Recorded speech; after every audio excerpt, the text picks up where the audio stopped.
இயேசு கிறிஸ்துவின் இனிய நாமத்தில் நான் உங்களை வாழ்த்துகிறேன்.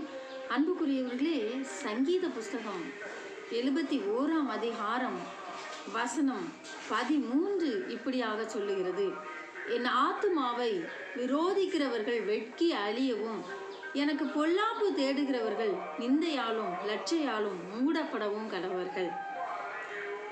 என் ஆத்துமாவை விரோதிக்கிறவர்கள் வெட்கி அழியவும், என் ஆத்துமாவை விரோதிக்கிறவர்கள் வெட்கி அழியவும். பாருங்க, சில நேரங்களில் நம்முடைய மனசு எவ்வளோ வேதனைப்படுது. நான் எந்த தப்புமே செய்யலையே, ஏன் எனக்கு அவங்க இப்படிலாம் துரோகம் பண்ணுறாங்க, ஏன் எனக்கு விரோதமாக இந்த மாதிரியான காரியங்களை செய்துட்டு இருக்கிறாங்கன்னு சொல்லி நம்முடைய இருதயம் அப்படியே கலங்கி போயிடுது. இந்த மாதிரி நேரத்தில் தான் கர்த்தரை பார்த்து தாவீது சொல்லுகிறார், என் ஆத்துமாவை விரோதிக்கிறவர்கள் வெட்கி அழியவும்.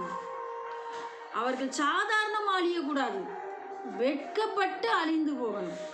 என் ஆத்துமாவை விரோதிக்கிறவர்கள் சாதாரணமாக அழியக்கூடாது, அவர்கள் பூமியில் வெட்கப்பட்டு அழிந்து போக வேண்டும் என்று அவர் பிரார்த்திக்கிறதை நாம் கேட்கிறோம் பிரியமானவர்களே. அது மாத்திரமல்ல, இங்க பாருங்க, இன்னொரு காரியத்தையும் அவர் சொல்லுகிறார்,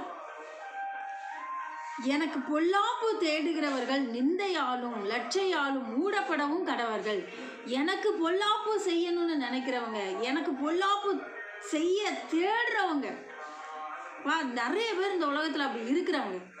நமக்கு ஒரு பொல்லாப்பு நடந்துச்சுன்னா அவங்களுக்கு ஒரு சந்தோஷம், அப்பாடா இப்போதாப்பா நிம்மதி, நான் அவங்களுக்கு விரோதமாக இப்படி செஞ்சுட்டேன், இப்போதான் நான் நிம்மதியாக இருக்கிறேன் அப்படின்னு சொல்கிறவங்க ஏகப்பட்ட பேர் இருக்கிறாங்க.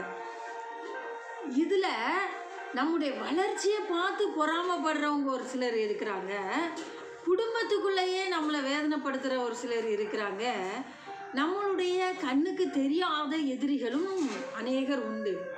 ஆகவே தான் நான் எப்பொழுதுமே சொல்லுகிற ஒரு காரியம், நாம் அலுவலகத்திற்கு சென்றாலும் சரி, அல்லது நம்முடைய சொந்த வேலையாக நாம் செய்தாலும் சரி, அல்லது நம்முடைய சொந்த காரியமாக நாம் போனாலும் சரி, இது நம்முடைய சொந்த தொழிலாக இருந்தாலும் சரி, அது எப்படி இருந்தாலும் சரி, ஆனால் நாம் என்ன செய்ய வேண்டும் என்றால், அந்த தொழிலை நாம் செய்வதற்கு முன்பாக நம்முடைய எதிரி யார் யார் இருக்கிறார்கள் என்று தான் கவனிக்க வேண்டும்.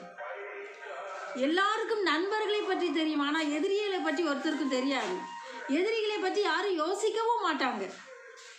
ஆகவே தான் கர்த்தர் சொல்கிறார், எதிரிகளை பற்றி நாம் யோசிக்க வேண்டும் என்று.